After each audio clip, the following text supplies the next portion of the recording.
Sir, you're charged with especially aggravated kidnapping. You're also charged with aggravated assault.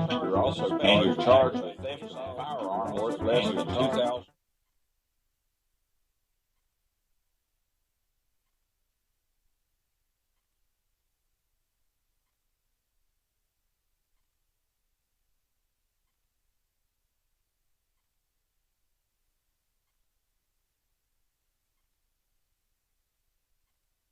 Sir, you're charged with especially aggravated kidnapping. You're also charged with aggravated assault. And you're charged with theft of a firearm worth less than $2,500. You're talking about stuff that is not relevant. Hello and welcome to the Court of Public Opinion. I am the Recovery Addict, and boy do I have a case for you today. Why is the dog chewing on this guy? I think they have got the wrong guy there. They got the wrong guy, and the dog was biting him. He roughened him up quite a bit. There's a lawsuit. This is the next search on February 28, 2020, 7:44 p.m. How, does the FBI find people, and people is misspelled P-E-O-O-P-L-E? I object. Did the defendant find out how the FBI finds people in this case? Oh, she found out. What more do you need to see?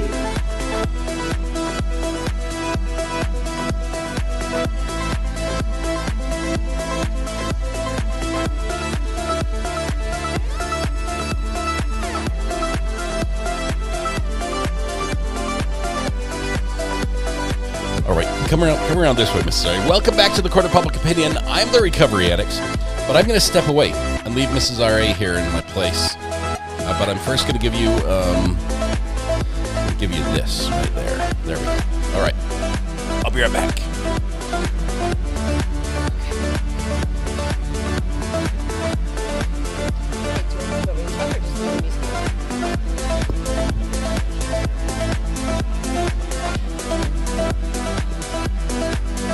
All right. Hang on 1 second. Shaky Ground, congratulations. You are first in chat, which means you have to be in charge of everything that happens on the internet for the rest of the day, I'm pretty sure, because I think this is the last live that we are going this weekend. So, Shaky Ground, congratulations and good luck with that. I don't know that you're on screen, though. How do I make you be on screen? Well, Shaky Ground, you know who you are. I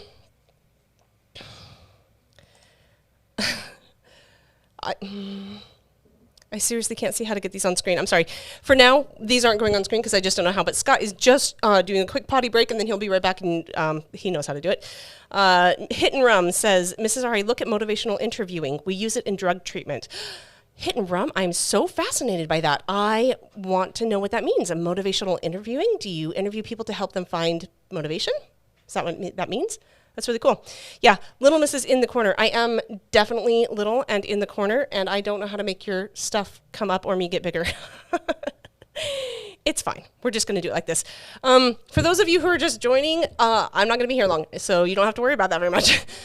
Scott is going to be back in just a second, and we are on verdict watch right now for the Karen Reed case. We've completed all of the closing statements and the instructions, and now we're moving on to jury deliberations, which is basically they all get to do what we've been doing for weeks and weeks. And they get to start really unpacking all of the things that they think are interesting and confusing and trying to understand all of it. They're going to go until 5 p.m. And I have not looked at the clock, so it's 3 o'clock. So they have about an hour and 45 minutes before they are done for the day. I don't know how much they're going to be able to get done in that time because it's, you have to, I guess the foreman has been chosen for them, but there's still the sort of, all right, while we're here, I'm going to talk to you a little bit about how to form a group. When you form a group, anytime you have a new group that's forming, it goes through several different predictable phases of group formation, and they may go through them very quickly, but they still have to go through all of them. So the first one is forming, and that's when we get clear on who the leaders are and what is expected. You know, you guys are the jury members, and I'm the foreman, and this is how we're going to go through this. These are like rules of engagement, basically how we're going to approach this. Then you've got the next phase is called norming. I think that's when you have high energy and low skills. So at that point, everybody's coming in. I know what I believe. I've got these ideas about what's going on here. Are you going to be on that mic? I'm seriously little in the corner, and I don't know how to fix anything. I don't know which buttons to push. I can't make the things, the chats go on. I have nothing to work with. I don't know what I'm doing. So that's the second one. Okay. That makes the chats go on. Oh, that one button makes the chats go on. Okay. I told you this was going to be a thing. So the second stage is norming. That's where you have, so the first one you have high energy and low skills. And so everybody's excited about talking about what's going on. Everybody wants to solve the whole issues. They want to find a verdict. This is true of every group and whatever you're trying to accomplish, but I'm just talking about in a jury. So then the second one is norming, and I believe that is, I said it wrong before, so it's high energy. Okay, so no, then it would be low energy and low skills. That's when you get to the point where you're like, oh my gosh, we can't agree with each other. We don't know what we're doing. This is kind of frustrating. I don't know how to deal with, everybody's has their own opinions and they're big, and I'm not sure how to solve this. And we've looked at the evidence over and over again. I don't know how to do this. The third phase is called storming. And I might be getting these all wrong, but it's in here. It's in the realm of being right. That's when you have low energy and high skills. So at that point, you're worn out, you're tired, you don't want to talk about it anymore. You've shared your opinion about 1,000,000 times. You don't know how to possibly move past here, but you still don't have the skills to be able to come up with a final verdict that everybody can agree on. And the last one is performing. And this is not guaranteed. We do not always get to performing, but in performing, you have high energy and high skills. At this point, you are a really excellent jury. You know everybody's roles. You know how to be a jury and how to debate things and come up with a solution. And you are also feeling really good because you came up with the solution. So your skills are high, your energy's high, you're back on a really great place. So that's how you form any group. I'm just talking. I'm just spewing here, trying to come up with stuff because because Scott's been gone. I'm back. Okay, hang on. I don't see this was Justice with Michael Sandel. All 24 dynamic lectures, suggested readings, and more available free via Harvard. I used this series for years. Students loved it. What a gift. Awesome. Sweet, Stevie. I'm leaving now. Good to see you guys.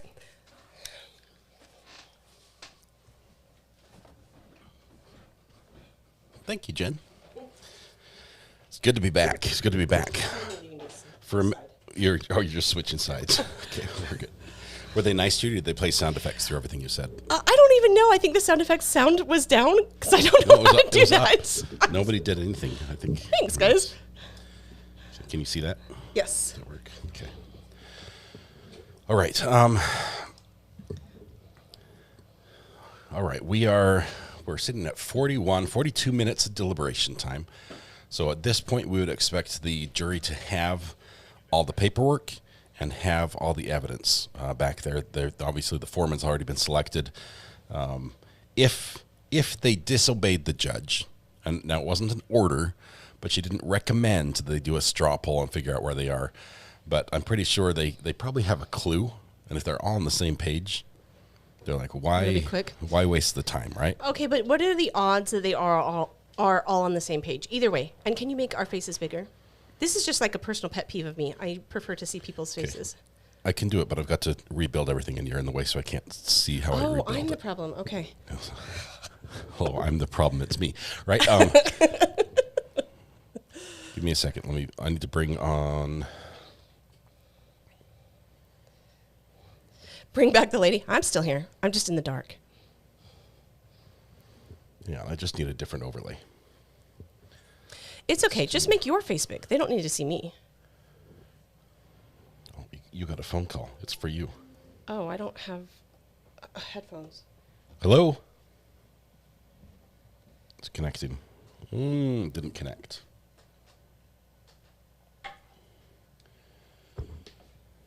Give me a second. We're going to have all the pictures up. You guys, I hope it looks really awesome in the screen, but what I have to stand over and like... You're straddling the printer right now is what's happening. My feet in very careful places so I don't fall on stuff. How's the audio there? Is that too loud? No, that's good for me. Okay. Do you still need to see over my shoulder? Are we golden? Only if we want to have the timer and the fan spinning, which I do. Okay. So here's our call. I think it's Angela. 1 second. Can't answer. Call from Angela. Hello, Angela. This is R.A. and Mrs. R.A. How are you doing? Hello, Mr. R.A. and Mrs. R.A. So 40 minutes in, hopefully we will have a verdict today. I am hoping. I can't wait for Monday. You just need to call in. Look, guys, I need you to speed it along. Honestly, it has to be a quick verdict if it's happening today. It's already 3:30 practically. They normally end at 4. They're going to go to another hour, so they're going to go till 5 o'clock. But that is very fast for a trial, especially one that was 33 days long, to reach a verdict. It would be surprising if we got one before 5. I mean, I managed to listen to AJ's closing and bits and pieces of Brennan's closing, enough to stitch together from Brennan's closing. Well, AJ hit it out of the park. Like, he out, and Brennan grasping his straws. I mean, how bright does he think the is?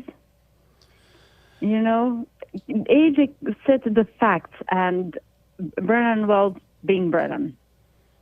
Yeah. AJ gave a very good closing. It was incredible. It was compelling. It was gripping. It was logical. It hit all the points that I think it needed to. Towards the end of Brennan's, he struggled. He started going to. He was trying to defend. He was trying to defend stuff, and he's like on the defensive, probably because he felt that they hit the mark, and it resonated with the jury. It could have been that the jury's body language was saying, "Yeah, we're leaning that way." Let's see, hang on, sorry. 2. I mean, he put.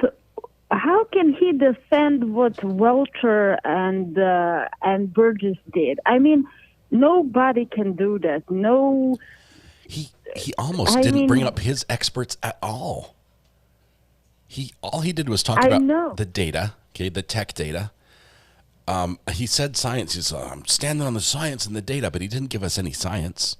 He just is standing on the He's standing on the data, and data that he changed in the middle of the clips trial. from interviews. Yes. Mm-hmm. Did Did Alan Jackson talk about the data at all? Yeah, he called him out for changing them, and he used the previous data to say it didn't line up, it didn't fit. Oh, that's what you came to trial with, and then mid-trial you switched it so it would fit. Whew, that's a zinger. Well, I am seriously hoping that the jury saw what that she's not guilty. Not only not guilty because they didn't prove it, but because she really didn't do it. Come on. I mean, Kamal's own witness says, more than one, said no signs of being hit by a car. And also, there is one more thing that I remembered. John's scar on the, not scar, but the way his head not broke, but cracked. It was like a line, you know? Mm-hmm. That was the police officer from Dighton who went as a sort of like he followed with the other guys when they went to pick up her car from her parents' house at like 2:30 in the afternoon, right? And they took it to the Dighton police station at that time. And that's when he said, he's the one that says it was cracked, not broken. Right. No, I'm not talking about that. I'm talking about John's head, John O'Keefe's head. Police officer John O'Keefe's head. Okay, all right. He had like a crack on his head or scar, or I don't know what's the word. And it was a linear. And even the crack on his skull was linear. Well, Welcher said that on the test that he did on the dummies, it was like star crack, not linear. Well, I've seen Conwell's own witnesses.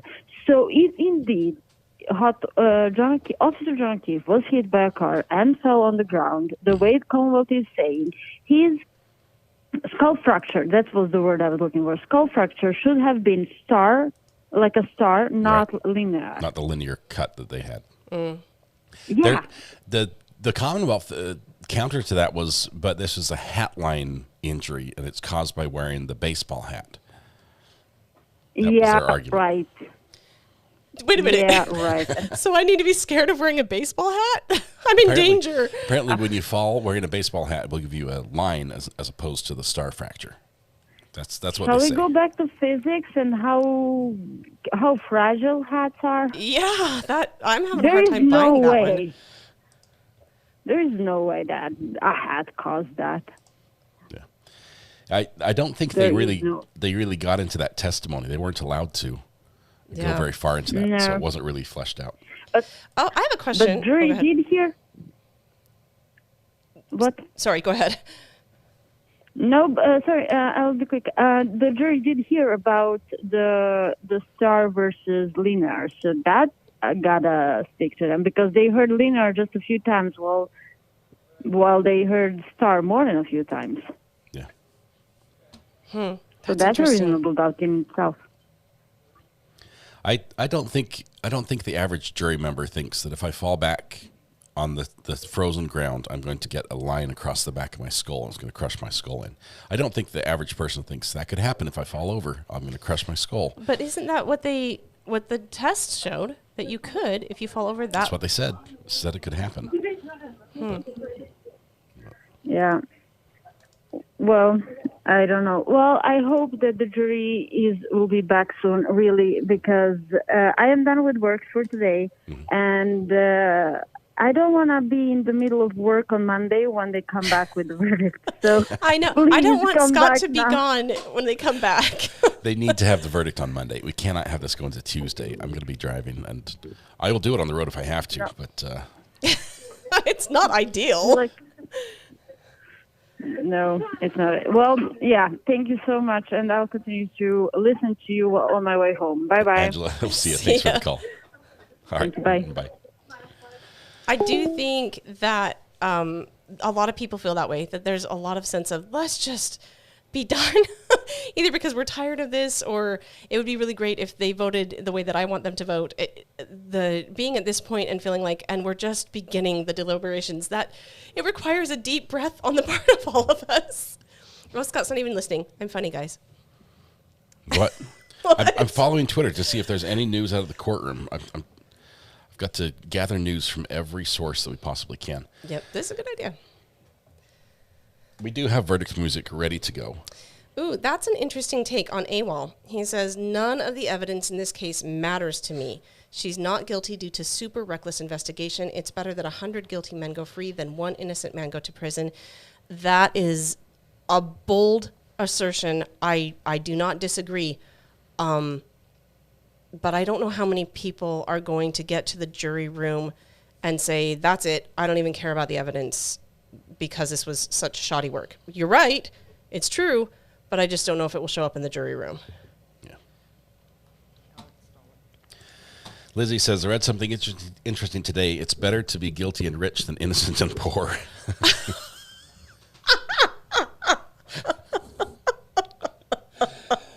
That's a sad commentary. It's really sad. Oh, Ozzy Gardner, nothing yet. We're just keeping an eye on. Oh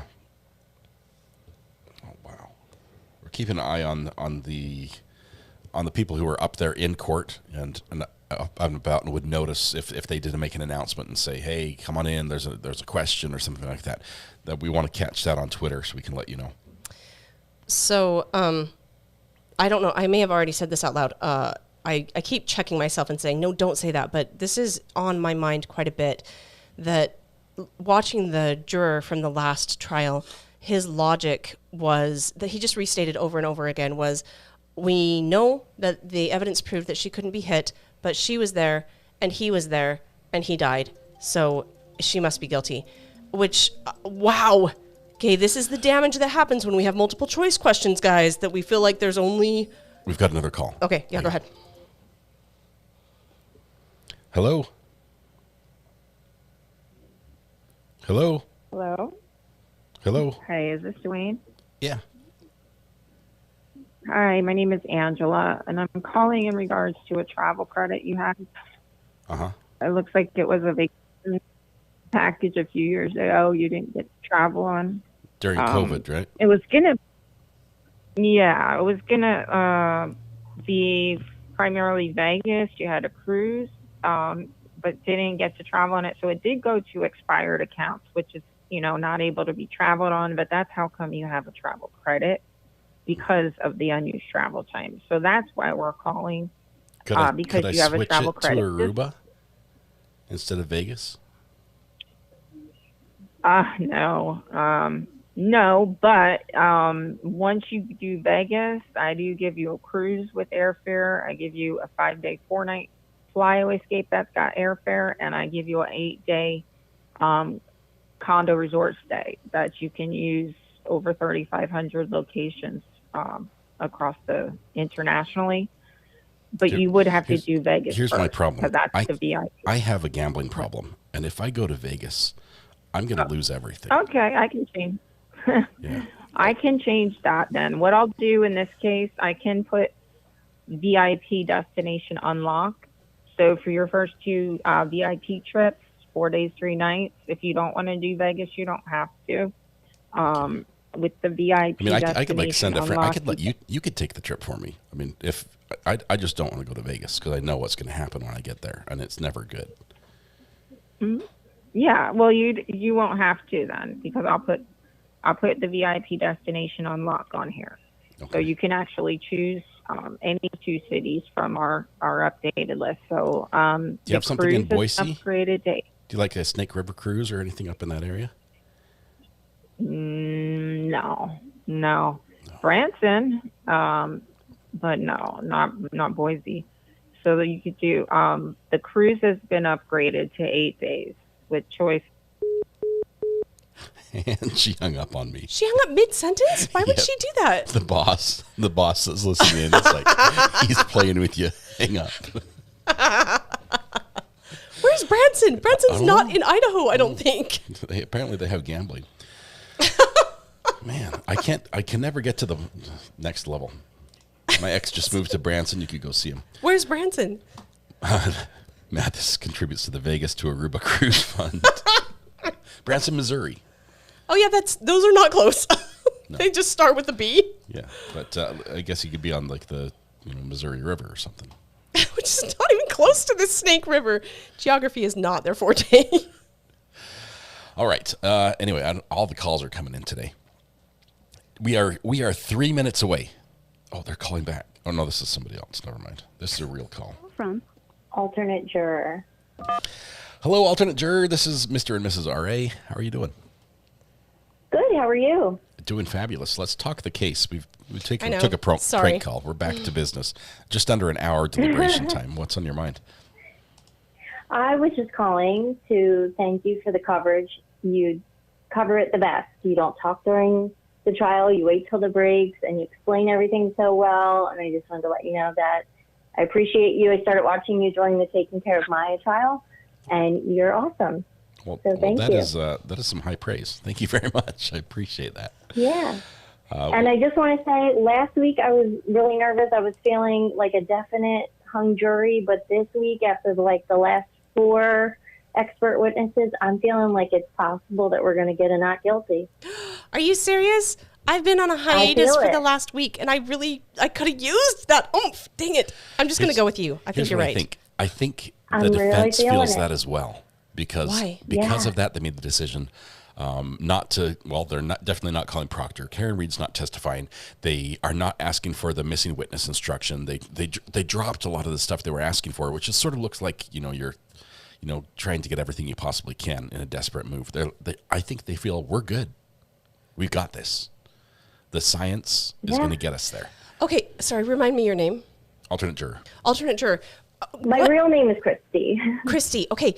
Tell me, what happened in this last week that really sealed it for you? Well, the last, I want to say 4 expert witnesses were just not taking Brennan's stuff, for lack of a better word. And they stood firm. in their opinions and in their expertise. And they said, no, I didn't evaluate this because the collision never happened.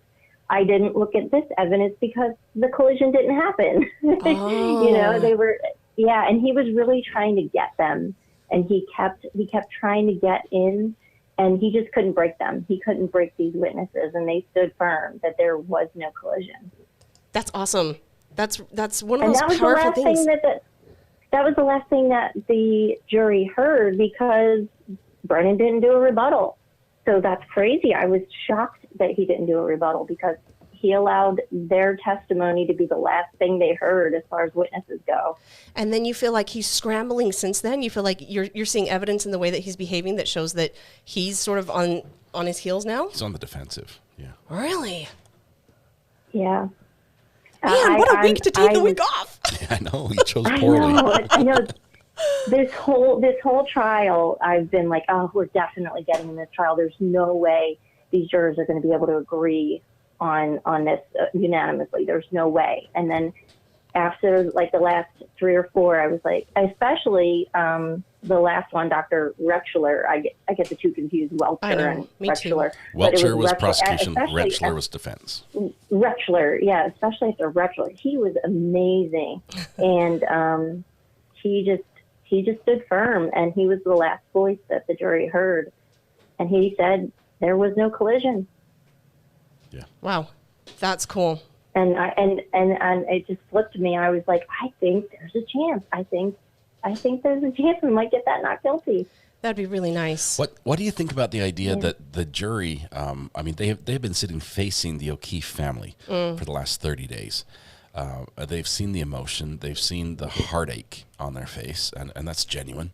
They're suffering, the pain they're going through, the loss is real.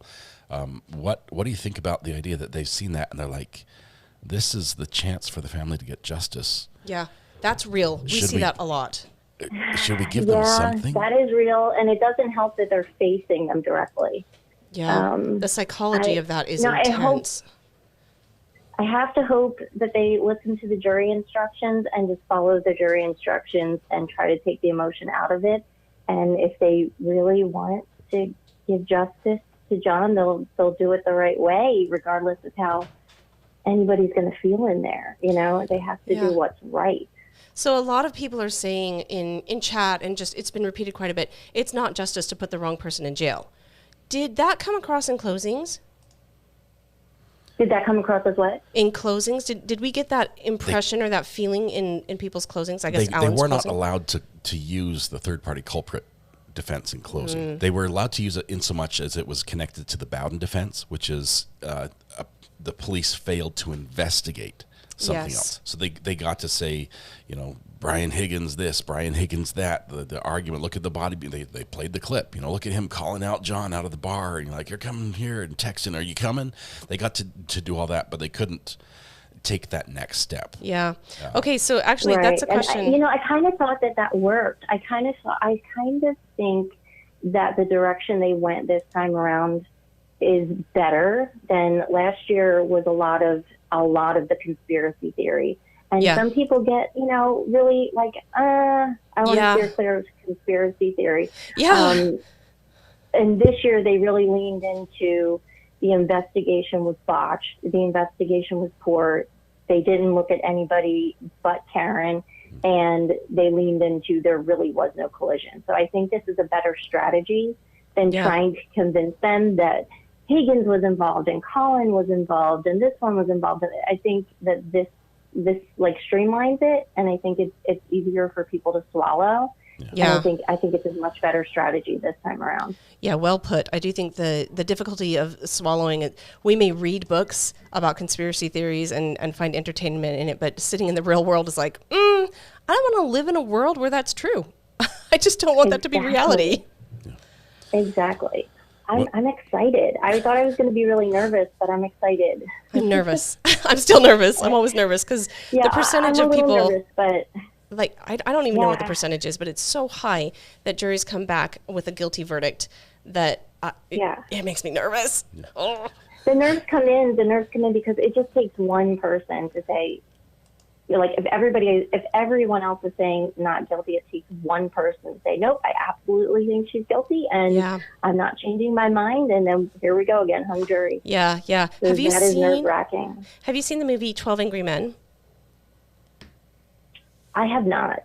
Okay, so it's a story of a murder case, and it's just you get the beginning of the story is when they're in the jury room, and basically 11 of the men, it was old, so they were all men, and they all voted for him to be guilty, and except one guy who was like, I don't even know if he's not guilty. I just think that we should talk about it. I don't think we should go so fast. And then they take it apart piece by piece, and one by one, the jurors turn until they spoiler guys, but it was made in like the 1950s. They all turn their votes, and he comes back not guilty. But what really struck me about that movie was that they were willing to change their votes. Even the really grouchy people were willing to say, I see in myself a character flaw that's finding this guy guilty because of some life experience I had, and that's not fair to put on him, and I'm not going to do that. I hate to say this out loud, I don't have a ton of faith that a modern jury could do that. The average person isn't as smart as me. That's the idea. That's my problem, right? When I look at somebody else, I think to watch the movie.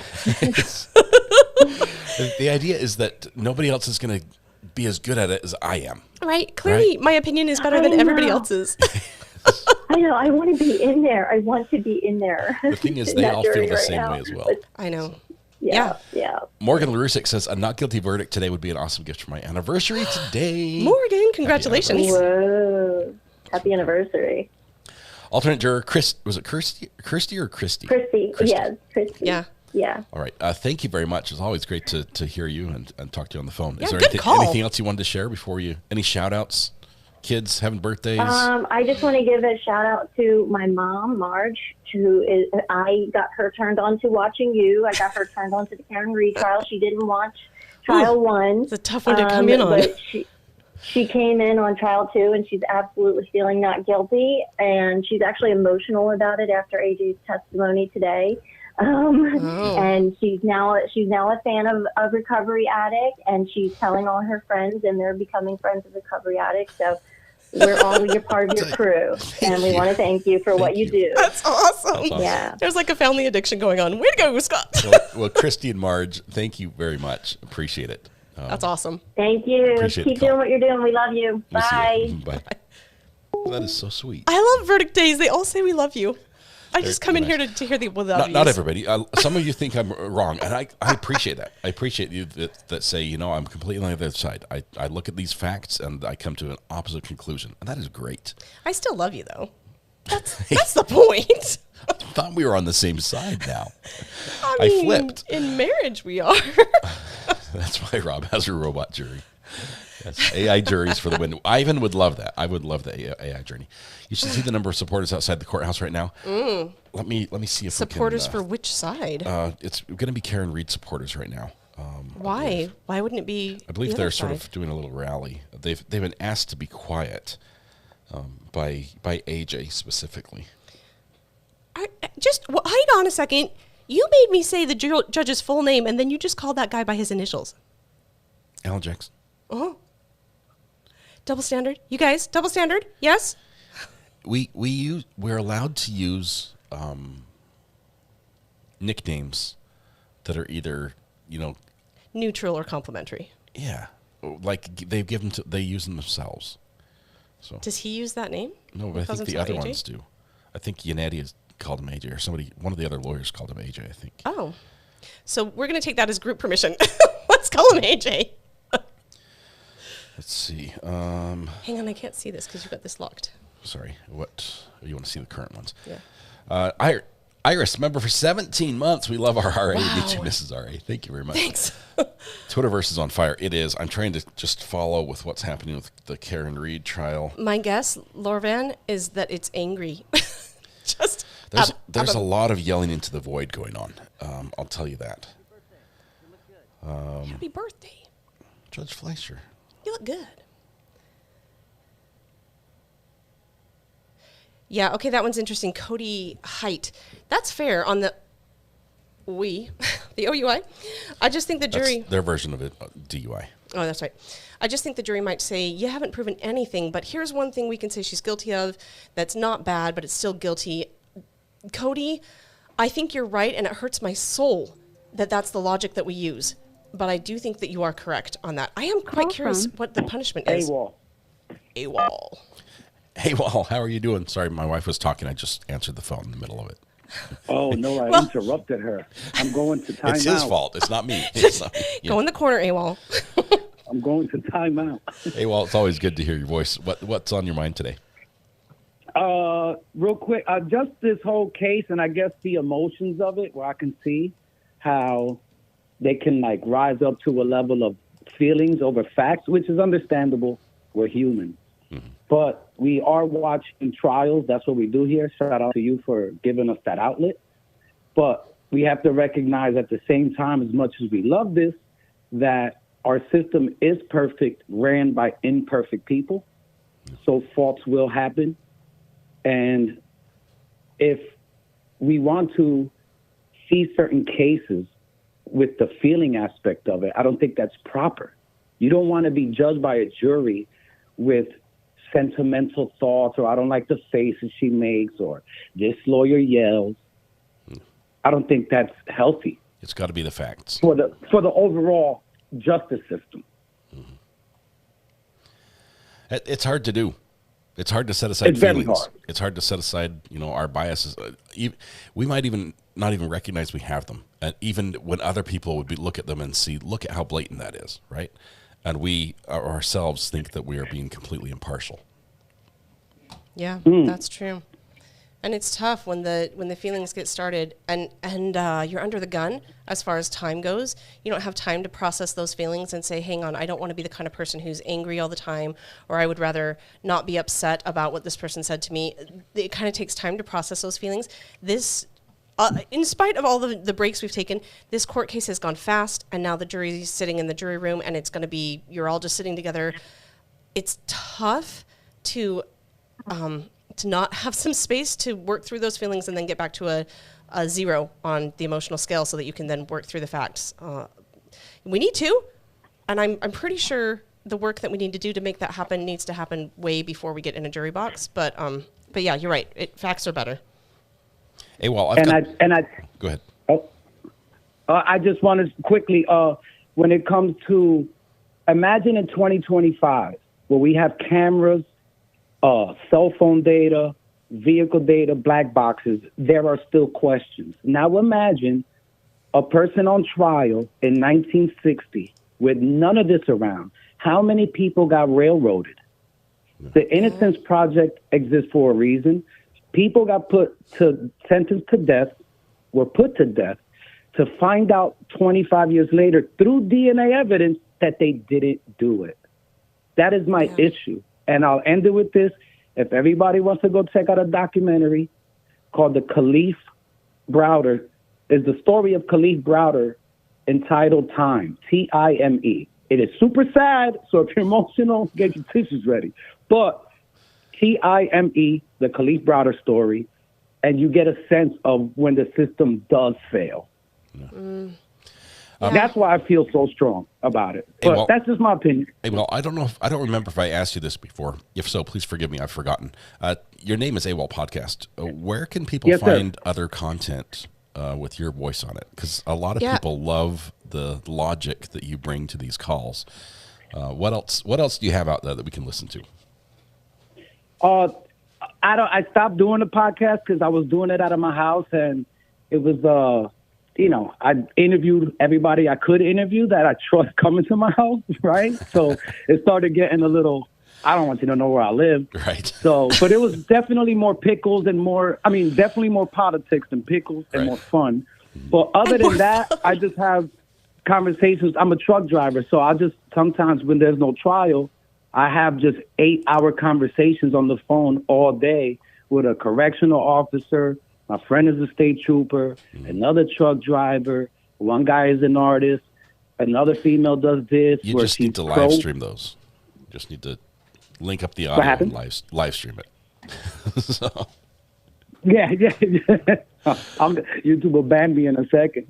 But I just like thought experiments. I just like thinking that what did Socrates say? I believe it was him. A wise man knows that he knows nothing. So I approach every subject or any thought experiment from a place that I don't know anything. Yeah. So I'm willing to go to levels in my mind, which is hard because I would have to like straw man my own opinion and make my opinion sound so faulty. Yeah. And if I can't argue that my opinion is wrong, then I shouldn't hold said opinion if I can't prove my opinion as wrong. Interesting. But it's a difficult thing to do, to be able to flip the script, so to speak, and criticize your own opinion. But it's correct. It's an amazing so skill. I'll let you go. I shoot off the air enough. Mrs. Ray, Scott, Yes. you guys are the best. Awesome. Thanks. Thank you very much. See ya. We'll see you. All right, take care. Bye. All right, bye. All right, 1 hour, 15 minutes into deliberation. It is currently 7 minutes to 5 in Massachusetts. So we expect about half an hour, maybe half an hour to 15 minutes more, or 45 minutes more of deliberation time before the judge calls it. Well, no. Math. It is not. Math is hard. Are you doing math? Math in your is head? hard. It's 4, so an hour, it's 1 hour. an hour and 30 minutes max. Sorry. Oh, they give us till 5:30? I think 5 or 5:30 she's going to let them deliberate. She wants them to get a couple hours in tonight. And I think that was actually a really smart move by the judge. I agree. Having them, be released but not able to say anything for the weekend, even though it's their turn. This gives them that, the pressure release valve that they've been holding tight this whole time can blow off some steam in that juror room. Yeah. And they can be like, all right, now Monday we're going to get to it. And I think that might be actually really good, because if you get in there and in this couple of hours you discover that it's very split, or you're in the minority, then you can have a weekend to articulate your thoughts and to reassess in a non-threatening environment to determine, do I really believe this? Am I really on this side? So I do think that it's good to have a couple hours and then take a break. Yeah. The way the judge described it and what they should do, it sounded like they should go back and rewatch the entire case, like every piece of evidence. And I'm like, that's terrible. Who said that? The prosecution? The judge. The judge? You could go back and look at all the evidence first before you do your straw poll. It's like, oh, but I do like when they don't do straw polls first. That is a good I think approach. the first thing they should do is walk back, close the door, and then in unison, all yell, "I'm on the Karen Reed jury," or something, because they haven't been able to say a thing. Okay, just get something out. What could possibly go wrong there? Okay, just let the steam off a little bit and say, I just like, what a case. I mean, this I'll never forget so-and-so's look when this happened. And, oh my goodness, can you believe we looked at that? And when they put that picture on the screen, I just about died. And then they sent us to lunch, and it was... Yeah. And then we had a half a day. I do wonder how many of these jurors have been on a jury before, if they're looking at it and they're thinking, is this normal? Is every jury, do I have to sit here for this long and have this many details? Because I don't know if I'm cut out for this. I don't ever want to do jury duty again. I'd want to do a straw poll. I understand the motivation to do that, but it's a really, really bad idea, because once we've declared this is where we stand, it takes so much courage to maintain that, and you sit in a place where you're like, I have to maintain it. Whereas if you don't have a straw, I'm still talking. Anonymous doesn't matter. It does unless it is.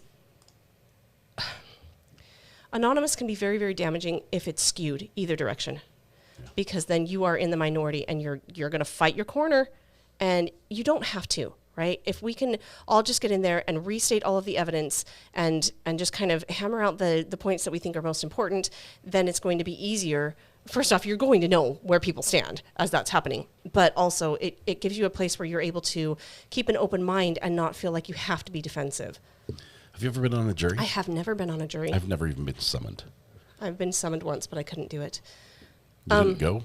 No, I had a newborn I was taking care of. Oh. Yeah, you had an excuse. I did. Well, it was a good excuse. I was like, they'll die if I'm not here. That's a problem. So somebody mentioned up here that the person that was called to be the foreperson did not take notes. Is that accurate? Yes. There was one person who this is movie worthy. It sounds bad, But it might be that this person is an audible learner. It could be. Just everything soaks in. Also, it could be that they are an excellent leader. Like, being a foreperson actually has very little to do with your ability to write notes down or even recall information. It has to do more with your ability to create a safe environment where everybody can share their opinions and work toward a conclusion. They may be great at that, or they may be crap at that because they're not invested enough to even pick up a pencil. I don't know. We'll find out. But I didn't like that the judge picked him first. I think we should have picked the alternates first and then picked the juror from the remaining. Yeah, it hardly seems... Because you had to take his number out of the mix. Yeah. So she did put her finger on the scale as far as who would be an alternate. She has her full elbow on the scale. It's, oh my goodness. I hope Karen Reed wins for many reasons, but one of them is I feel like the umpires in this were way too involved. Ivan says, I faced a jury. It did not go well. Ivan, I'm sorry. I don't ever want to be on that side of it. That just sounds scary. I think she just picks the person in the number one slot. Apparently, the same seat was Foreman last trial. If it's always that, I'm cool with that. Yeah. But that's why I'd be writing. Ivan, I was guilty. Okay, so they got it right. Well. Okay? So you can't blame the jury at that point. I've never been on a jury, but I have gone to court with a friend who is going through a divorce, and her husband was not happy about the situation, and so They rarely are. No, it wasn't super awesome. So I went with her so she didn't have to be alone. And the guy, the ex-husband, got up and he swore at the judge. And I don't know that I've even really watched a court case before that point. And I sat there in the back and I was like, "You're toast. You can't swear at the judge. You dumb." And so, and that's what happened. The judge was very calm, and then he addressed me. He was like, "I'm not allowed to say those words in my court. Neither are you. Sit down." And I was like, there you go. So then it was done, and he lost, and it was a bad situation all around. There was good reason for the divorce to take place, but it was interesting because my friend was like, "Okay, now I got to go out to the car, and like I think he might be there, and it's going to be a little scary." And I was like, "The heck you say? This place is crawling with people with guns on their hips. Let's go." And so I went and grabbed a person. I grabbed I don't know who they are. Somebody with bailiff. a badge. Yeah, Anybody. somebody who was official. I was like, "Hey, we just went through a divorce case. That guy's really grouchy. Can you walk us out to our car?" And he's like, "Yeah, I saw him. I sure will." That's awesome. I got a jury summons multiple times per year in my old town. Coincidentally, the county clerk was my brother's ex-wife. Oh, man. They just needed somebody they could count on. Let's pick them. They're always good for it. Oh, my goodness. Nurse Kate, I don't think Hank Brennan was very sure of himself. I have to eat my words so many times on this show. I say something and then, time proves me wrong. I told you that Hank Brennan is great at arguing and that he would do a fantastic closing. And it looked like he was like the new kid at school and felt out of place during his closing and just... Did he close last time? No, he wasn't here last time. Yeah, it was Lally last time. He was timid, and he was flat, and the only place he really got sort of amped up and interjected some dynamics into his delivery when he was trying to defend where he took it personally, the attacks against him. That was it, and it left you with the impression that he didn't really stand behind his position, that he was arguing. Or that he had some doubts. And that's not what you want as a prosecutor. You want to be beyond reasonable doubt. Yeah, it'd be nice if as a prosecutor you'd cleared that hurdle. Nadine just landed in Boston. Kaylee says he watched his case implode this week. It toppled him. I am so regretting not watching this week. I think he's shaken. I don't think he's had like Dr. Loposada and Dr. Rentschler. I don't think he's ever faced something like that. And I think he's questioning his ability, his skills to read a witness, his ability to question.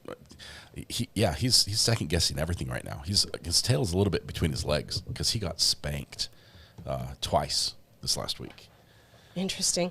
Do you think it was enough due to the placement that by that time everybody had already formed their opinions? If anybody was leaning guilty or assuredly guilty, do you think it was enough?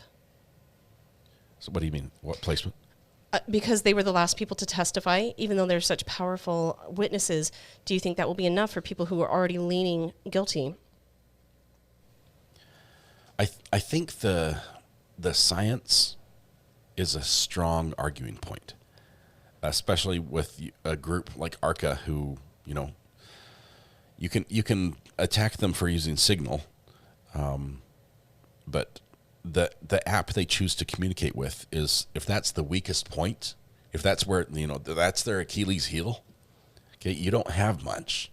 That's a weak argument against it when they're literally spitting facts and formulas and showing you in real life and on paper and on the screen how something could not have occurred. I think that's very compelling. I think you look at that and you're like, anyone who watches that accident and sees that arm smash into the taillight and says, yeah, I can see that happened. That's how we got the damage there. And no, there's no damage to his arm beyond some superficial scratches on the surface. Yeah, whatever happened with those x-rays? Oh, the x-rays came in. I know, but what was on them? Nothing. Not a break, not a dislocation, nothing that could be seen through an x-ray was detected as far other than healthy bones. So they're showing the impact of a dummy's body on the back of a car and then saying, really? No brakes? Got a new call. Hang on. Call from Laura. Hey, Laura. It's Mrs. and Mrs. R.A. How are you doing? Hi. Good. How are you? Doing well. Good. Listen, I've been following you since the manhunt chase, and I just love your channel. I just wanted to let you know I'm kind of silently in the background every day listening while I work. Cavalcante was an interesting chase. That was a fun one. Oh, it was awesome. It was awesome. I say it was fun because it wasn't in my neighborhood. Okay, for the people who lived out there, it was not nearly as fun. That's true. I have a very unpopular opinion, and I'm sure I'm probably going to hear some from the chat. And, you're good. And Please I have, be nice, chat. There you go. Yeah, I think she's going to be found not guilty. I strongly believe she is guilty, but I can see that there's just too much reasonable doubt here. But I can't help but to think, only because she kept making the statement about, did I hit him? I might have hit him. She said it to a number of people. And the cell phone data just kind of lined up to exactly at the time when, she left, the cell phone stopped moving. And I feel like we're focusing so much on this taillight and the injuries that are on his arm and the scenario that was built here. And I think what happened was, I think she backed into him. I think that he fell over the curb and got knocked out. Not killed, but knocked out. And then the weather, hypothermia kicks in after a while.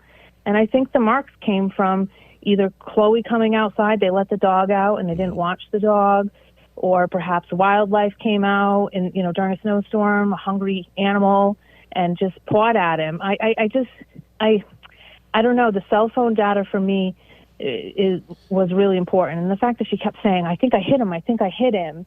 All right. That's interesting. I see that. I see that a lot. The cell phone data to me, when it first came in, I said, this is key. How do you argue against that? My question is, I struggle with seeing how he got to where he was.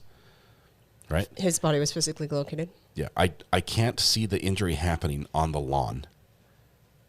That he fell and hit his head, because, he's flying to hit his head. That's 7 to 10, 11 feet. I'm on a phone call, buddy. 1 second.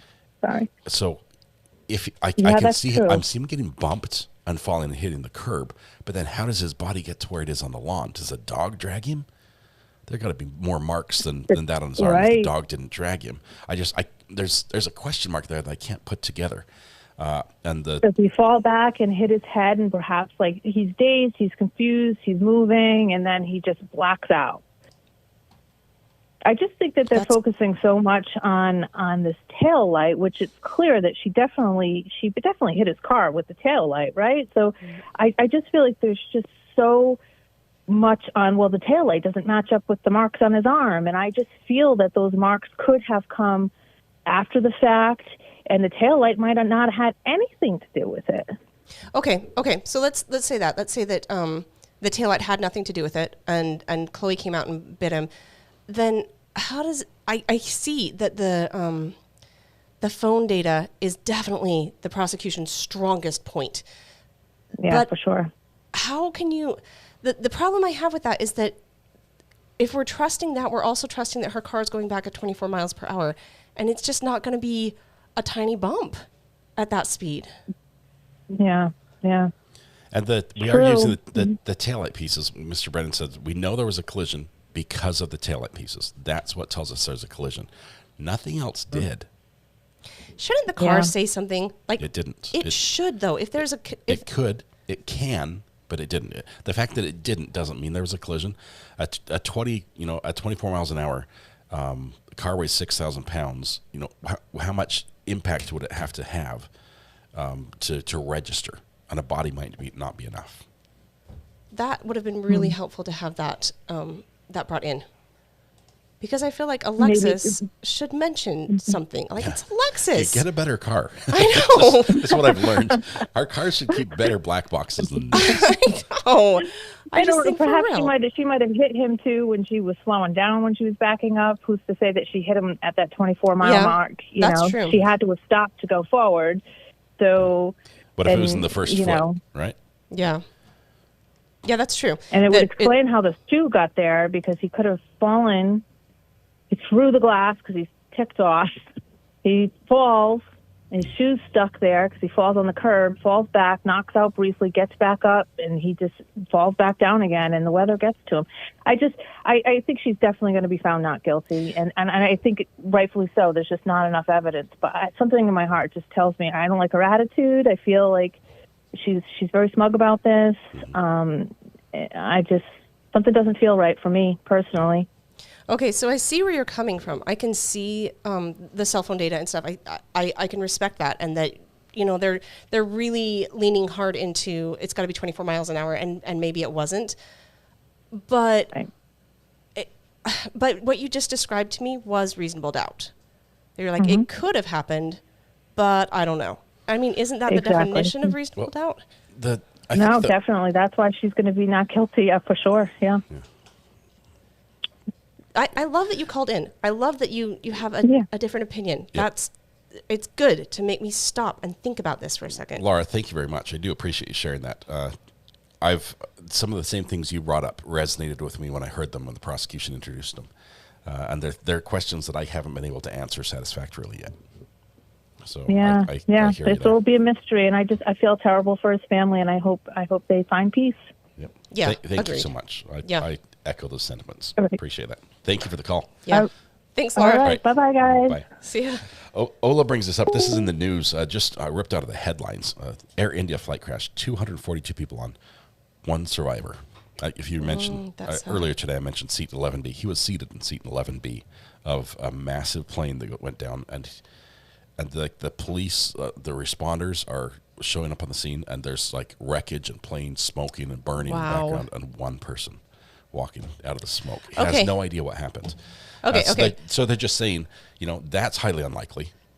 Do highly unlikely things happen? Yes, sure. but how often do they happen? Not very. Not very much. But that's why they're unlikely. But 2 stories in a week, it could be fine. I can see something unlikely having happened with John O'Keefe, and I think the defense the prosecution hurt themselves in sort of setting up a theory of what happened last time, and we're sort of attached to that this time.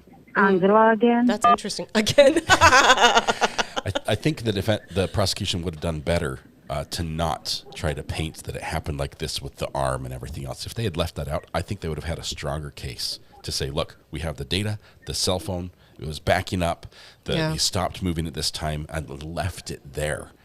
So that you could figure it out on your own. Angela. I am so happy you brought that up. I am so really happy, because that's exactly why I am calling. Okay. I made a smooth transition for you.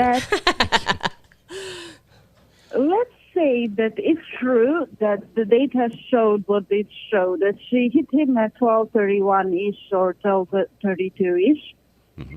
But there is one huge problem. She connected to her Wi-Fi at 12:36 a.m. Did that come out in this Jennifer case? McCabe. Yeah. It did? Jennifer McCabe herself said it took minutes to drive from One Meadow from One Meadows to 34 Fairview or vice versa. How many minutes? So, 10. Okay. Well, I watched a Twitter a live stream. Her, I watched a live stream of a recreation of that, going at or near the speed limit, and they actually made it perfectly in time to connect, to match the state's how many timeline. minutes? I thought it was only but you have like 4.5 minutes or something, 4 minutes 45 seconds. I don't remember what it was, but it was in time within state's new timeline that they were able to make that trip in the shortest route in time. But did that come up in court? Again. No, but it came up that it took Jennifer McCabe 10 minutes to drive that morning in that weather. But this recreation happened during nice weather. Oh, yeah. And daylight. Not during the snowstorm. And more than one person, well, in this trial, I think at least one person said that she drove slowly and carefully. So in order for her to make 4 minutes, she had to have driven very fast in that weather. Snow. Yeah. And someone who in the snow, and I live in similar climate, and we had a few years ago for Christmas, we had a similar snowstorm, and we drove actually right after it. It was so bad that we drove half the speed limit on the highway because it was like the highest you can go. Nobody drove the speed limit because of how bad the roads was, and that was just after the snowstorm. And it took us around. It usually takes half an hour. Took us like an hour to get. Mm-hmm. So there is no way. I'm not. I don't know. Maybe it happened, but it just doesn't make sense. Also, there is I don't know. There's just so many stuff that does not make sense become a lost case. I'm not saying that it didn't happen. I'm just saying it doesn't make sense. You know. I hear you. Some people are saying there's some noise around the courtroom right now. I'm looking for any sort of confirmation on that right now. Obviously, we're watching the fan. I've got it there in the background. Jury. Please say we have a verdict. Please say we have a verdict. Please. We don't have any sort of confirmation By the way, someone pointed out that the jury selection started on April 1st, and closing arguments are on June 13th. Friday the 13th. I know, I saw that. That's a good day. That's funny. So many people are commenting, jury question, how do you fill out this form? Can we go yet? Yet? I'm looking for updates. Where are you seeing? Who's seeing indication there's a question? Okay, yeah. I have. Hopefully we have a. If it's a jury question, yay. Hopefully it's a verdict, so we know where we stand. If it's a question, we're going because home. I really can't. Yeah. Hopefully not. Yeah. Right. Angela, thank you very much. Bye bye. Yep. Bye. Thank you. Bye bye. Young Jerks live stream. They're saying there's something happening in the courtroom. Remember that Mr. Yannetti's law office is only 10 minutes away from the scene there, so we're looking at a slight delay for him to be able to get there.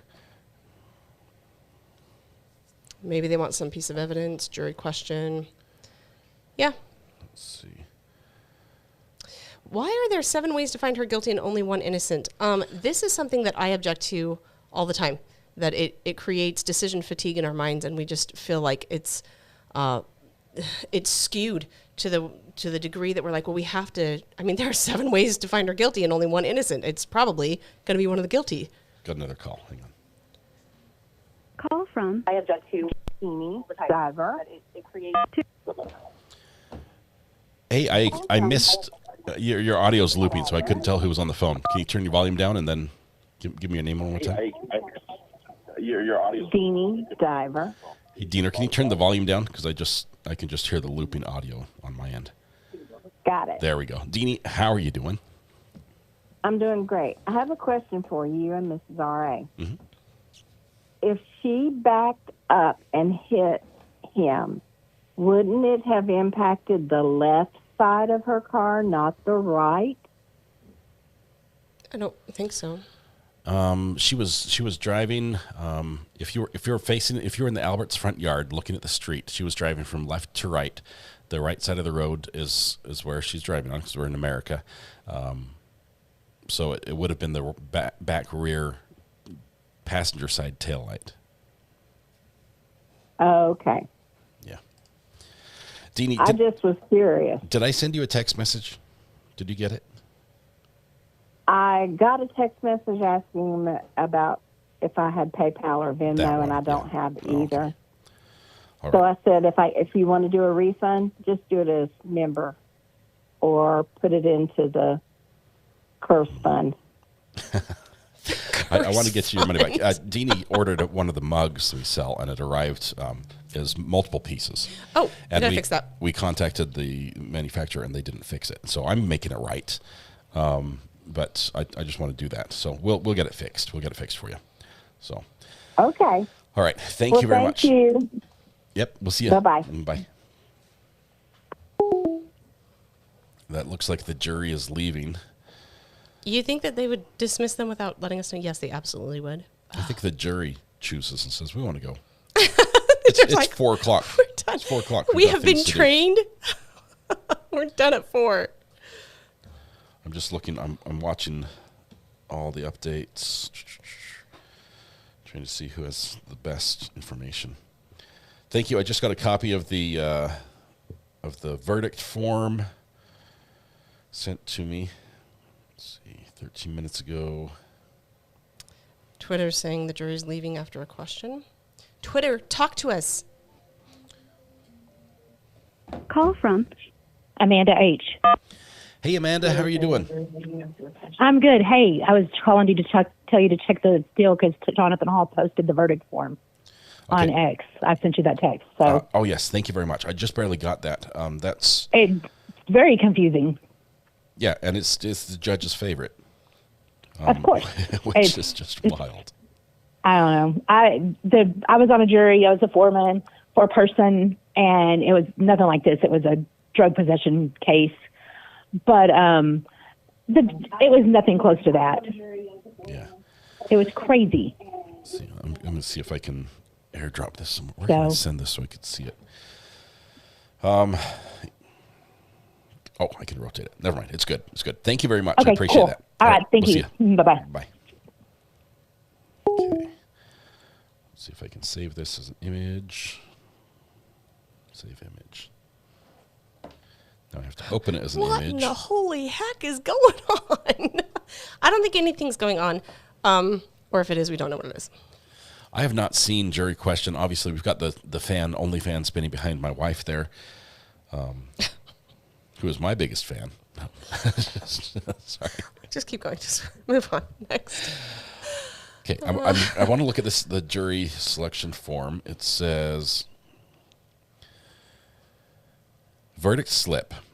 And it's got the case number. In the above titled case, we, the jury, say that the defendant is 1, and it's got a blank, not guilty of the offense charged or any lesser included offense. I love that it's first because that's the premise. It should, yeah, yes. 2, guilty of offenses charged, and then it's got subsections: manslaughter while operating a motor vehicle, under the influence of liquor, and manslaughter while operating a motor vehicle with a blood alcohol level of 1.8 or greater. I've got a call as well. Hang on.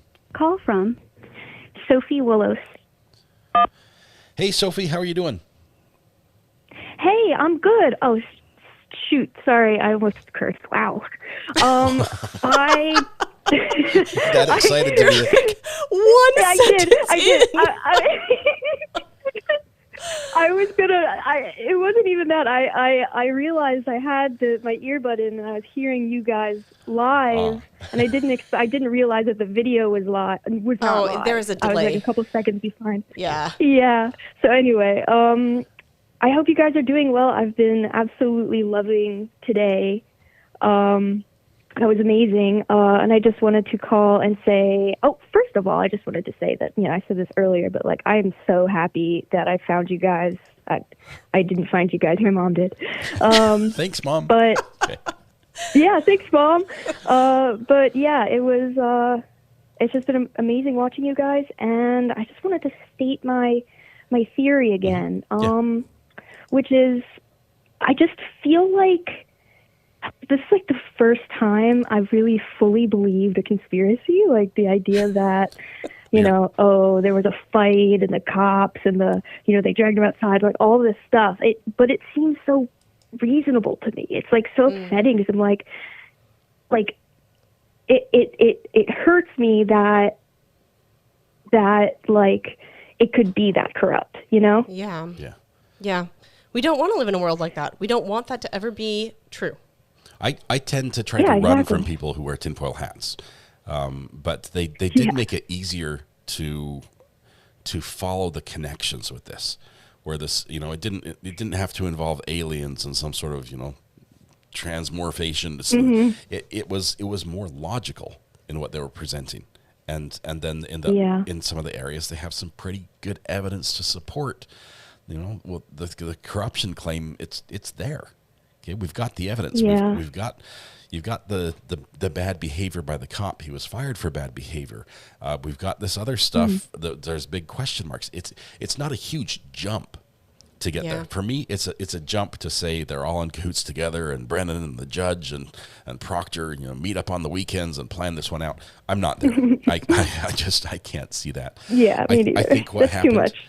is that the family who lived there was worried about how it would look. They may not have been involved directly. Their dog might have done something after the fact. He might have slipped and fallen walking down the road and not been bumped by the car. And the dog, got at his arm, and they're worried about that. And I think they did try to cover something up. I don't know what it was.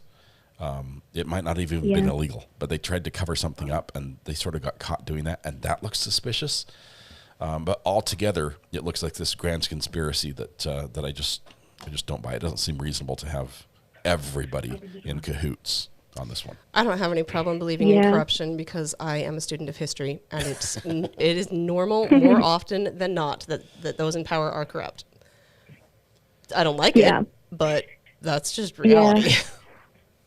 I mean, the thing, it's funny. I watch a lot of true crime. I mean, I think a lot of us do, but yeah, I mean, like, I've seen so many videos of like police. I mean, obviously we all understand that there's a lot of corrupt stuff going on in the justice system and all that, but it's interesting watching certain like body cam footage of actual like corruption being seen on camera, and it's really interesting, and I think that's kind of helped me be able to watch this case and really feel less like insane over a it's a conspiracy, blah blah blah, because there's definitely it's my ending point, my ending thought is like they got into a drunk scuffle, not a wait, well, I don't even know what I was about to say, but a drunk scuffle.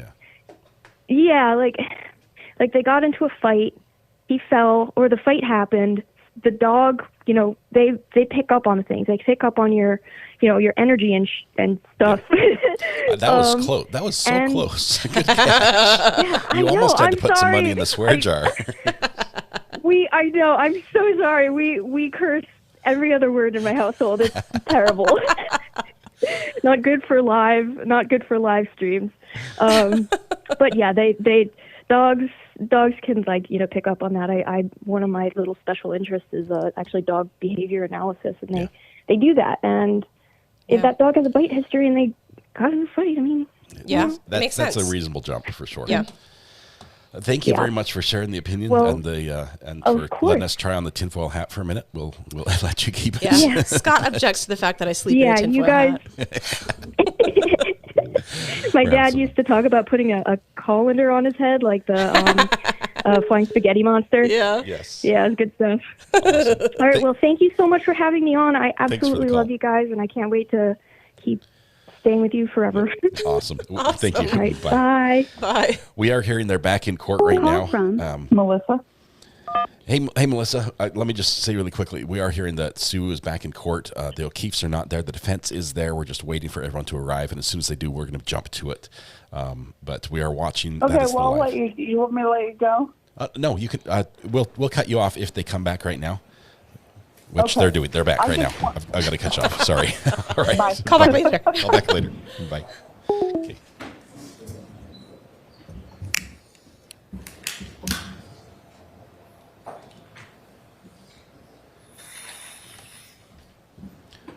Got some audio here.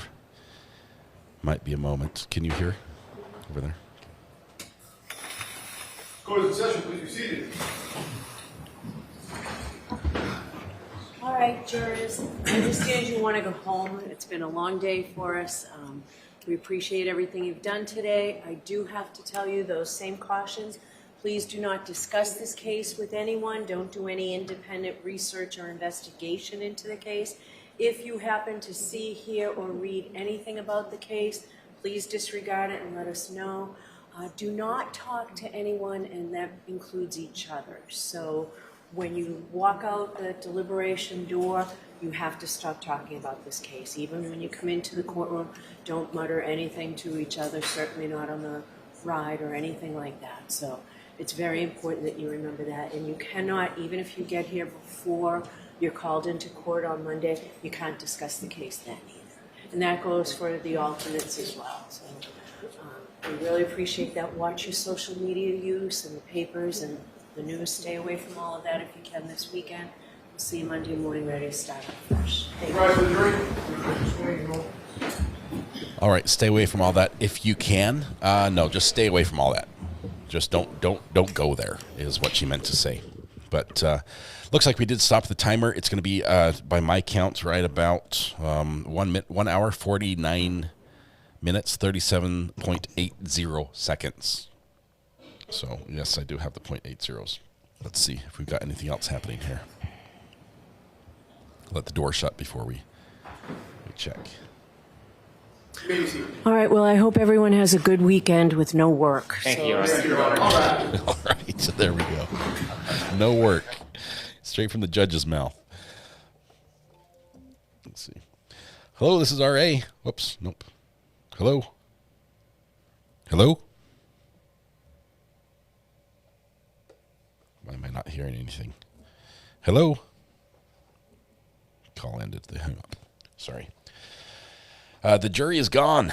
They're done. They're out of there. They get the weekend off, and they cannot deliberate. It almost sounds like they, either way, things are off or on quiet. There we go. It almost sounds like they decided they were done. Like the judge didn't call them in. They were like, okay, we're done with this. I think the judge would have given them another hour. Yeah. But they're used to going home at 4, and Yeah. it's possible They're that hungry. they just expected it to end at 4. Yeah, They it's didn't possible. know they were going to deliberate longer. Okay, this call's calling back. Just 1 second. Hello?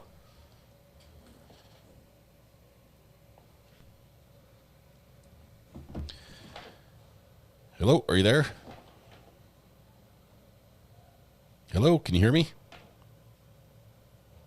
Why is this not working? Okay, I've done everything on my part. I've unplugged it and plugged it back in again. There's nothing else I can know how to do to fix. So. The technology has been done. Baby Bear says, Happy Father's Day to all the dads. Yes. Yes. Please, if you're able, wish your dad a happy Father's Day. If Yep. you're so inclined. If you are a father, thank you so much for your service. It's huge. We need it. Good job. No, Ari does not need another cable. No. I did not even bring it up. They said it. I see you selected that one. Yep. I'm excited. Father's Day is fun. It's wonderful having kids, 6 of them, and it's even better when they remember it's Father's Day and make me yummy food and give me good presents. They brought you peanut butter sandwiches. One more try. Here we go.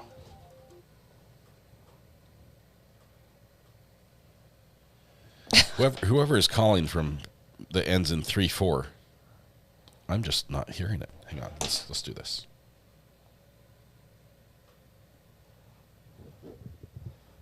Yeah, all stepdads and all the versions. Happy Father's Day to everybody.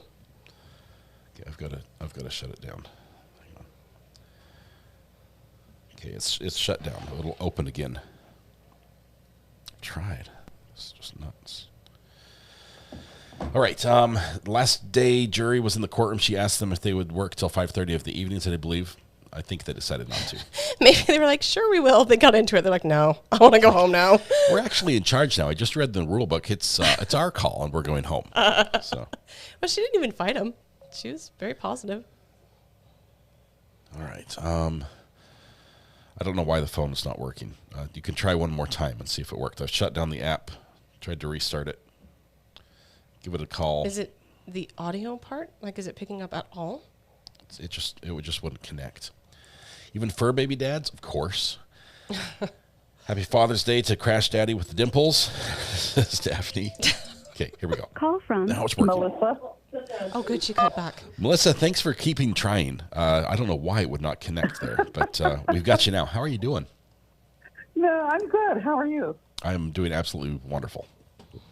Hi, Mrs. Ore. How are you doing? Good. How are you? I'm great.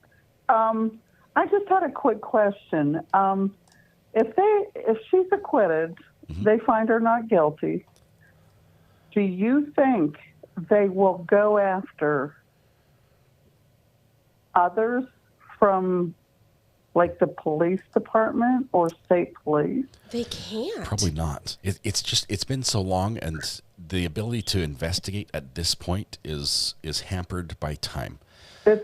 Yeah. Okay. So I don't think they can. I think they will. If she's acquitted or found not guilty here, I think they're still going to pursue civil charges, which they may. What's a civil charge in this civil case? suit. But like what? Like from the O'Keefe? She could be found liable in the death and face just a like financial OJ penalty. was. Yeah, just like OJ. Oh, Yep. interesting. So that case is Yeah. already been filed. It's pending. It's like on the back burner. It will be reactivated once this one's over, regardless of the outcome of this case. Right. I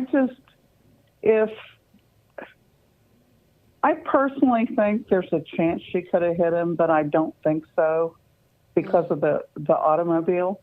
Mm-hmm. But somebody did this. Somebody is at fault for this. And maybe he fell on his own, but somebody knows. And it just, it's kind of scary that somebody can die on your front lawn and you pay absolutely no attention to it. It's beyond my comprehension. I think I want to agree with that, but you know what? This is terrible to even admit, but it's true. I had a neighbor call and was like, hey, do you know what's happening right outside your door? I was like, no, what? She goes, the mountain is on fire. I was like, no, I would know that. I go outside and I look, I'm like, yep, sure enough, the mountain's on fire right outside my door. I had no idea. It's like, oh, okay, I guess I'm pretty oblivious. My husband was a cop for 25 years, so I kind of was used to sleeping lightly because he was gone so much. Yeah. And I don't know. I just think you would notice. I mean, lights even wake me up. Yeah. When my garbage men come to my house, I wake up. The lights in the window. Yeah. But that's me. I'm a light sleeper, always was with my kids. They, didn't have to do much of anything but turn over until I was awake. So, yeah. But not everybody's that way. And they were all pretty trashed, I guess. So yeah, I do think that played a pretty big role. I think they were just dead asleep because they'd been drinking so much. Yeah. I don't know, but that makes sense. They had a big party. It was their son's birthday party they were celebrating. So yeah. It's just, I don't think with what the Commonwealth had, they could find her guilty. I just don't. If they do, it's a miscarriage of justice, honest to God. Well, I think the more I think about it, the more I think the Commonwealth's failure in the first trial that carried over partially into the second was that they tried to show how it happened. And what they chose is impossible. First trial, too.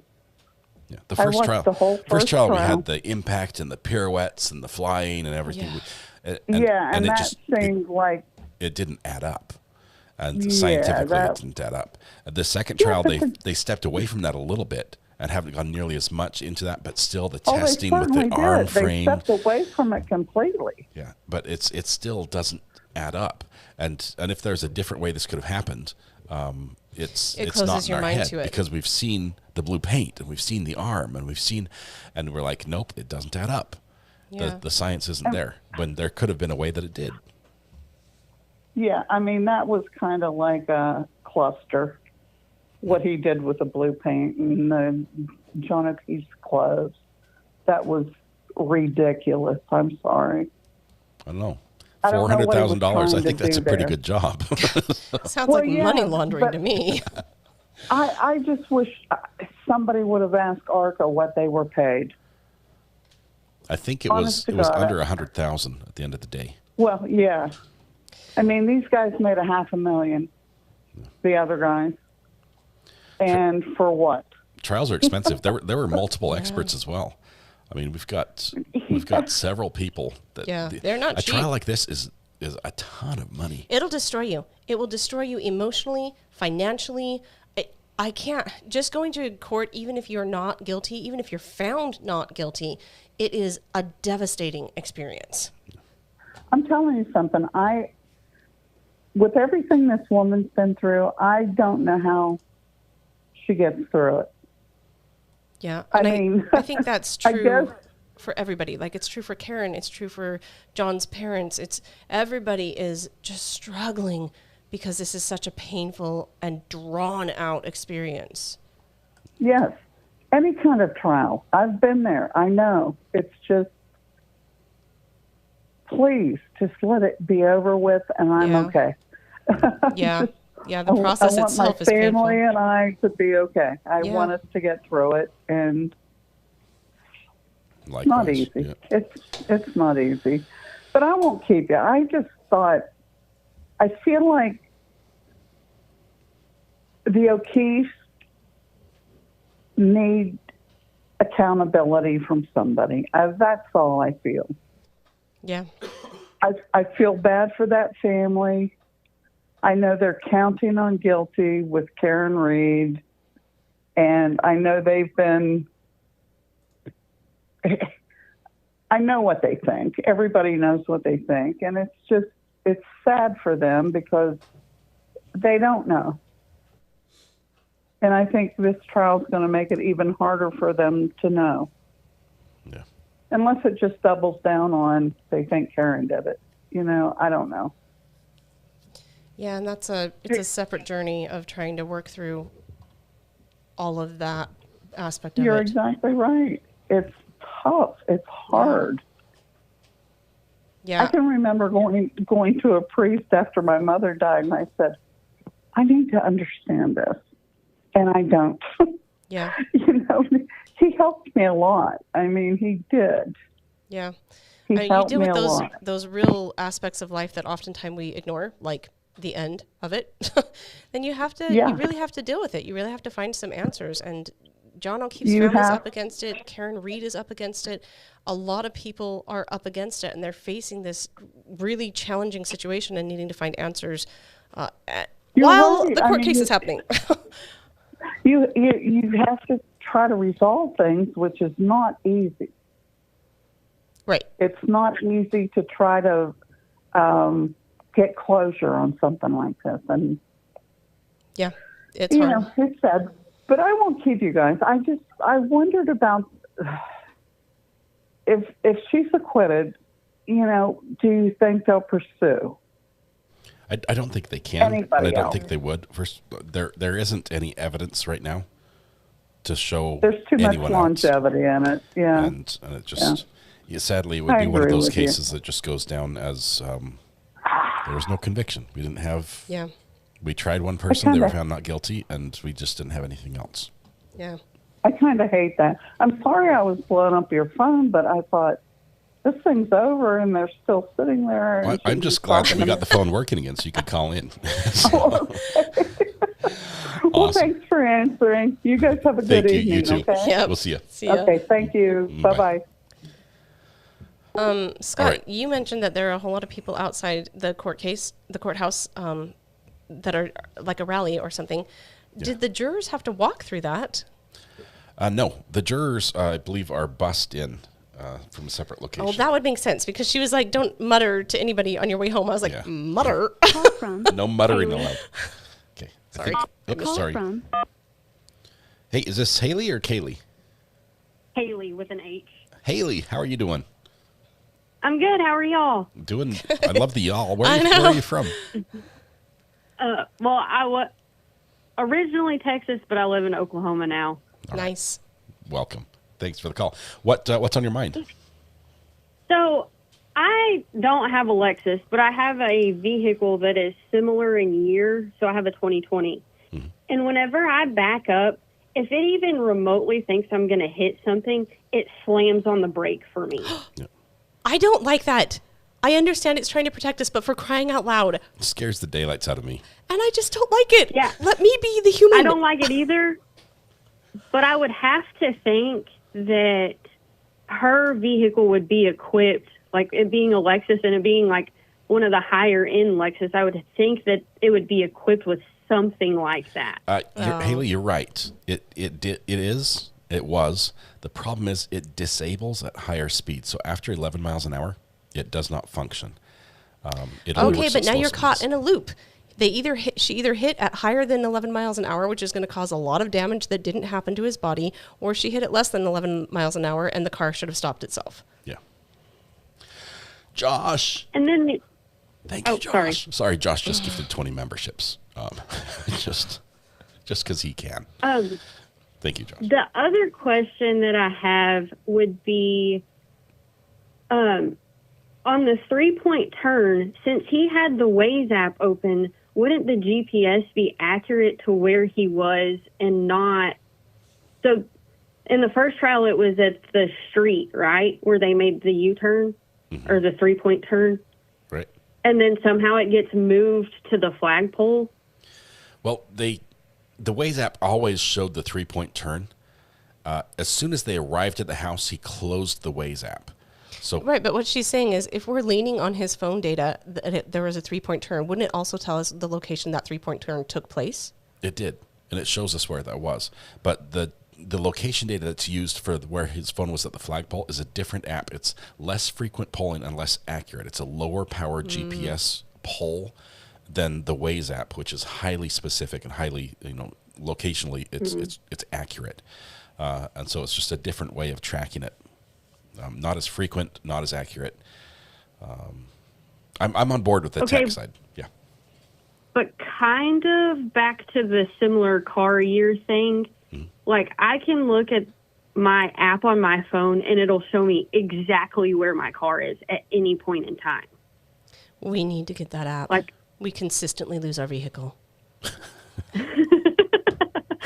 But even to remote start it, I have to confirm that where it is where it is. Right. We did not get GPS location for the car for some reason, and I don't know why. I don't know if this particular model didn't save it. I don't know if the infotainment system didn't have that built in. A lot of cars sort of depend on your phone's GPS it will default to your phone's GPS. It might have, with Waze being connected and everything else, it might have messed with it that way. But for whatever the reason was, we didn't get to that GPS location of the car. All we have to go on is the people inside who looked out and said the car drove down and stopped. Right? Jen McCabe, was it, that looked down and saw the car stop? It was Jen McCabe. Yeah. Well, those were just the two things that I had like big issues with. Just like I can see big holes there that weren't like pursued. Yeah.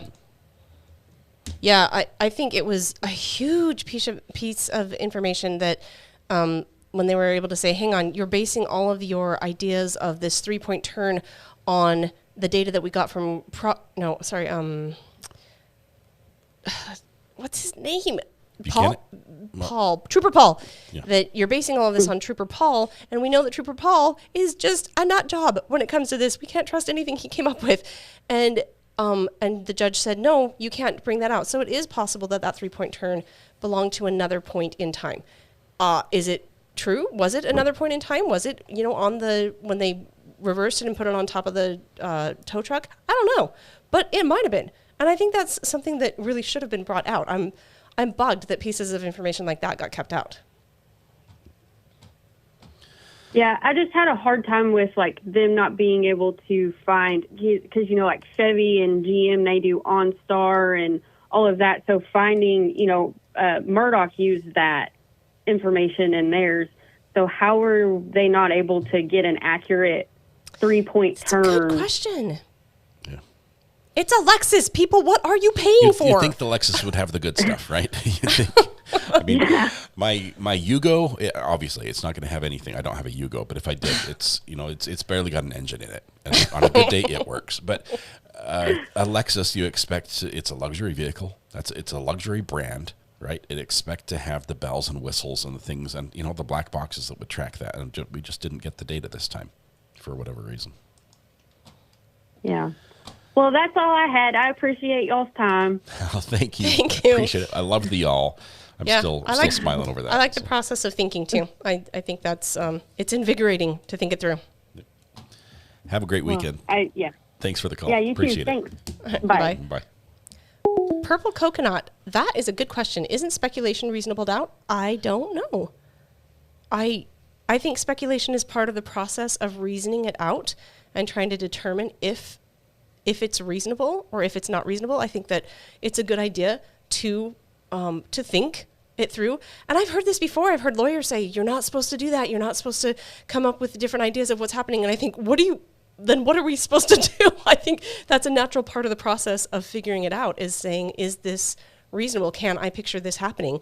What about something else? Can I picture something else happening there? And if I can, then that does become reasonable doubt. If I stop myself from having the process of thinking and saying, I'm not allowed to speculate at all, then I'm not going to be able to come to a conclusion. So I think that I think it's not a problem.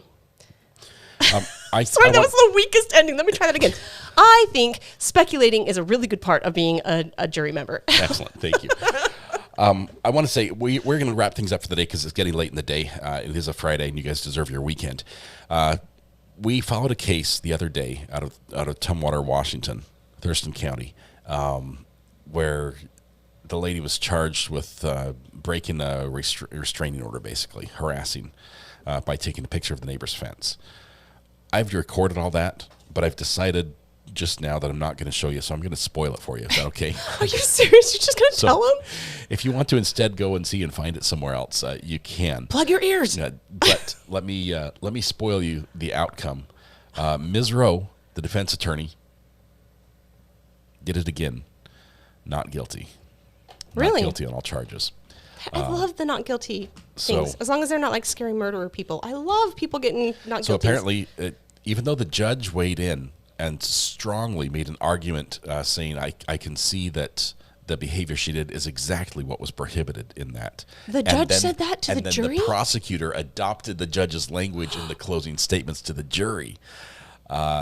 Even though the jury found it not guilty and said, no, taking a picture of his fence from her yard in her car is not harassing him, because she was not ordered to not harass the property. She was ordered not to harass the person. Interesting. I don't know anything about that trial, but I do feel like the judge should not be giving. Most judges are lawyers in their past lives, and I feel like, hang it up, judge. You're done being a lawyer now. You've got to be a judge. Yep. All right, we are done for the day. We're done for this work. I still have to work in the bathroom. We've got mud and tape to do because drywall's done. Once the mud and tape is done, then the painting begins. When the painting begins, I get to do the flooring. Once the flooring's in, the toilet goes in, and then Mrs. Ari will be a happy camper. Yay! So next year. We're getting there. Slowly but surely. Sophie says, thank you so much, every beautiful person in this chat. And RA, sorry for almost swearing twice live on the air. It's all right, Sophie. Love talking to you. We'll be back on Monday. We're going to follow this, the spinning of the fan. It's not spinning loud. That's a replay. But we're going to follow that as it continues on Monday. Hopefully we have a verdict Monday because I'm going camping on Tuesday. And but even if you go camping, you're still going to carry it. We'll still cover it. Yeah. We'll still cover it. We'll figure out a way to do it. Tonight, when you go home, please hug the people you love, smile at someone, make their day just a little bit better, and please stay safe till we go live again on Monday morning. 8:30 in the morning as the jury returns to continue deliberation in the Karen Reed trial. They've already deliberated for about 1 hour and 50 minutes. We'll see if that was enough and they just needed to sleep on it over the weekend. Tomorrow is Flag Day, which is typically a day that people get off of work. Are they going to have Monday off? No. Okay. No. They get tomorrow off. That's it. Sounds good. Maybe verdict music on Monday. We'll see. You guys have a good weekend. We'll see you. Bye-bye.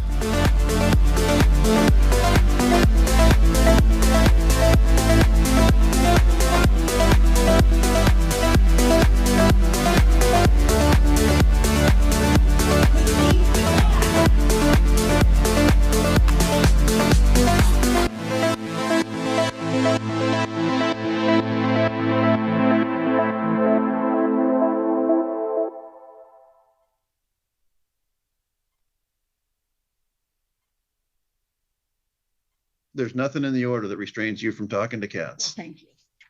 Shame on you, sir.